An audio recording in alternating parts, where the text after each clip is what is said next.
यहाँ पे हम एग्जांपल लेते हैं कि by indicating the heat changes taking place in the reaction, कि हीट चेंजेस कैसे हमें पता लगता है। तो कैल्शियम ऑक्साइड है इन सॉलिड स्टेट में, वाटर लिक्विड स्टेट में, कैल्शियम हाइड्रोक्साइड, इसे हम स्ट्रेट लाइम भी कहते हैं, लाइम वाटर भी कहते हैं, एक्वा स्टेट में, प्लस हीट। तो हमारे पास हीट क्या हो रही है, फॉर्म हो रही है।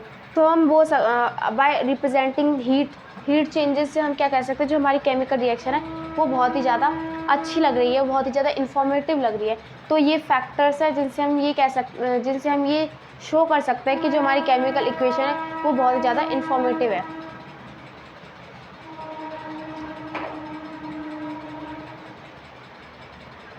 पॉज कर लिया।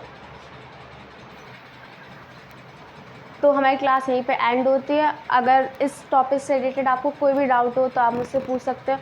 और मेरी आपसे एक रिक्वेस्ट है कि जो बच्चे 9th-10th में हैं वो अपनी NCERT बहुत अच्छे से पढ़ना। आप अदर बुक्स भी पढ़ना, लेकिन NCERT मैं प्रेफर करूँगी ज़्यादा अच्छे से पढ़ना, क्योंकि एग्ज़ाम में मोस्ट ऑफ द क्वेश्चन उसी से पूछे जाते हैं।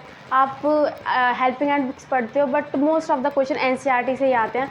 तो कोशिश करना कि आप NCERT पढ़ो। और जो बच्चे JEE और नीट वगैरह की तैयारी कर रहे हैं क्लास 9 से ही, जिनको क्रैक करना है फर्स्ट अटैम्प्ट में नीट JEE, तो मेरी रिक्वेस्ट रहेगी कि आप नीट के लिए तो आप NCERT ही प्रेफर करना। और मैं JEE की बात करूं तो आप NCERT को अपना बेस लेके चलना, उससे ज़्यादा कुछ मत लेके चलना। आपको JEE में प्रैक्टिस करनी पड़ेगी, बट NCERT आपके लिए नीट के लिए सफिशेंट तो नहीं है, बट हाँ ठीक ठाक है। आप मतलब अच्छा स्कोर कर सकते हो। और अगर मैं बात करूं बोर्ड की, तो बोर्ड में भी आप अच्छा खासा स्कोर कर सकते हो NCERT से। और एनी अदर कोई कॉम्पिटिटिव एग्जाम है तो आप उसमें बहुत अच्छा खासा स्कोर कर सकते हो। NCERT, ओनली NCERT मैं प्रेफर करूँगी, ओनली NCERT ही करना। Thank you for watching.